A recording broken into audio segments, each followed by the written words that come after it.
उस किताब का नाम है one life is not enough. ये हिंदुस्तानी ने लिखी है, 24 कैरेट के हिंदुस्तानी ने लिखी है, राजस्थान के रहने वाले हैं। जवाहरलाल नेहरू जब प्राइम मिनिस्टर थे तो उनके ऑफिस में काम करते थे। इंदिरा गांधी थी तो भारत के फॉरेन मिनिस्टर बने, पाकिस्तान में भारत के हाई कमिश्नर बने। जीवित हैं, बड़े महान और मस्त आदमी हैं। उस किताब में लिखा हुआ है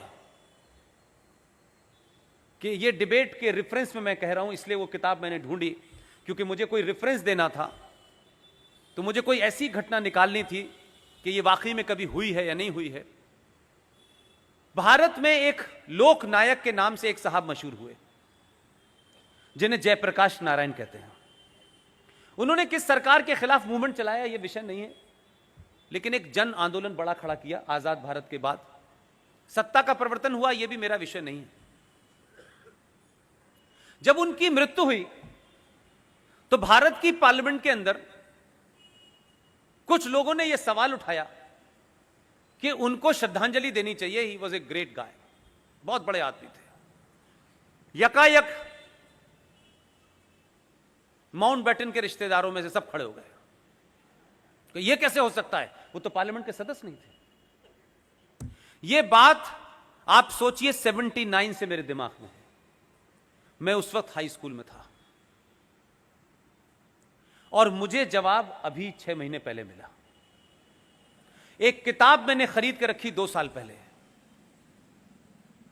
खरीद के रख ली, पढ़ता नहीं था मैं, लेकिन ये कुछ ऊपर वाले की देन है, सही समय पे मुझे वो मिल गई। मैं अपने साथी ओम यादव जी जो बनारस से आए हैं, ग्रेजुएट हैं, मेरे साथ मेरा पूरे साथ रहते हैं 24 घंटे, सब छोड़ दिया है उन्होंने।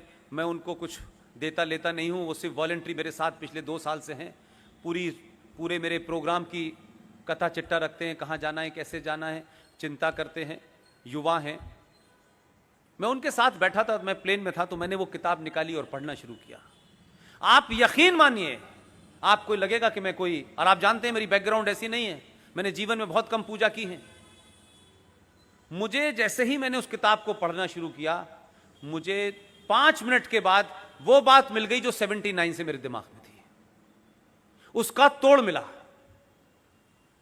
और उस किताब के one life is not enough, written by Kunwar Natwar Singh.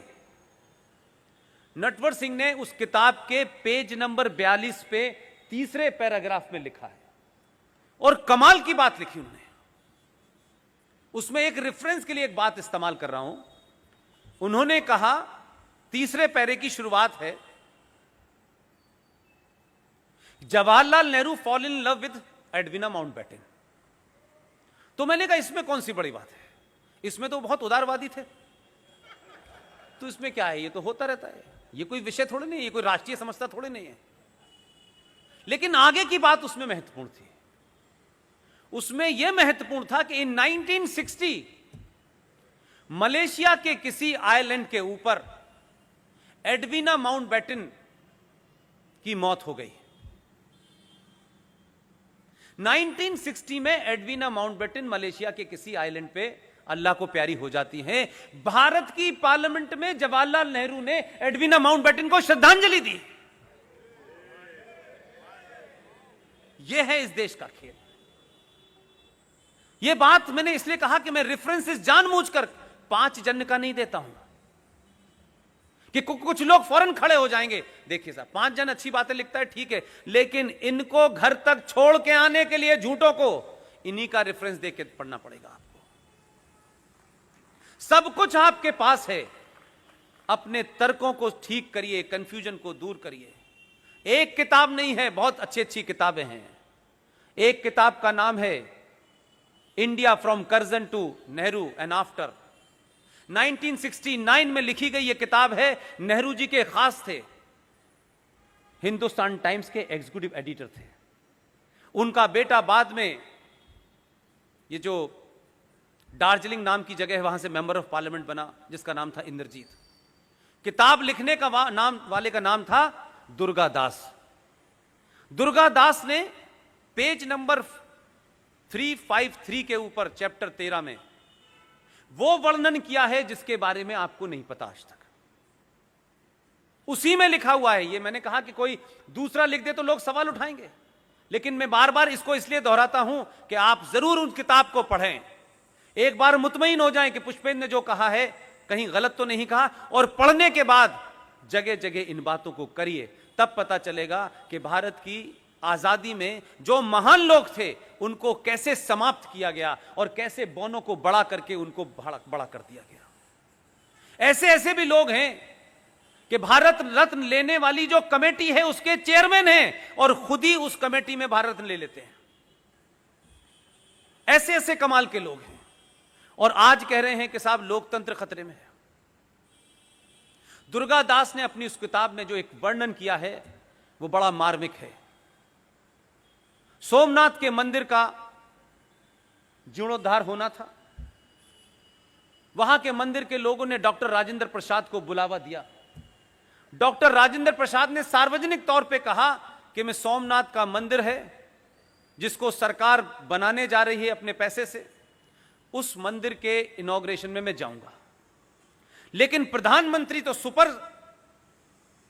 वो तो एक्सीडेंटल हिंदू थे, तो उनको शर्म आई, तो उनको इस बात की नाराजगी थी कि डॉक्टर राजेंद्र प्रसाद उस समारोह में न जाए। डॉक्टर राजेंद्र प्रसाद ने कहा मैं राष्ट्रपति हूं, यह एक बात है, लेकिन मेरा फेथ ये दूसरी बात है। डॉक्टर राजेंद्र प्रसाद रहते हुए राष्ट्रपति के गए, उसमें हिस्सा लिया। एक एक्सीडेंटल प्रधानमंत्री को इतना नागवार गुजरा कि उनकी मौत तक का कारण बने। उस आदमी को बीमार हुए डॉक्टर राजेंद्र प्रसाद, उनके वहां जाने से उनके सारे फॉरेन ट्रिप कैंसिल कर दिए गए, क्योंकि राष्ट्रपति जब विदेश जाता है तो प्रधानमंत्री और कैबिनेट क्लियर करती है उसके, राष्ट्रपति अपने मर्जी से कहीं नहीं जा सकता है। यह भी महत्वपूर्ण नहीं था, दिल्ली के एक हॉस्पिटल में वो 4 दिन के लिए भर्ती हुए,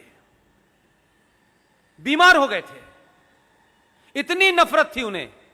लाल बहादुर शास्त्री को बुलाया, यह वर्णन है उसमें, और लाल बहादुर शास्त्री से कहा कि मुझे लगता है कि राजेंद्र बाबू अब बचेंगे नहीं, आप दिल्ली में जरा घूमें और बताएं कि राजेंद्र बाबू की अंत्येष्टि कहां की जा सकती है। लाल बहादुर शास्त्री के जीवन की एक अजीब रोचक घटना है कि वो गए, उन्होंने पूरा मुआयना किया, यहां गए वहां गए, और आकर के उन्हें बताया कि विजय चौक पे, विजय घाट पे उनका अंतिम संस्कार कर सकते हैं। डॉक्टर राजेंद्र बाबू ठीक हो गए, वापस आ गए। लेकिन ट्रेजेडी देखिए, जो जगह लाल बहादुर शास्त्री ने राजेंद्र बाबू के लिए चुनी थी, लाल बहादुर शास्त्री की वहीं अंत्येष्टि हुई।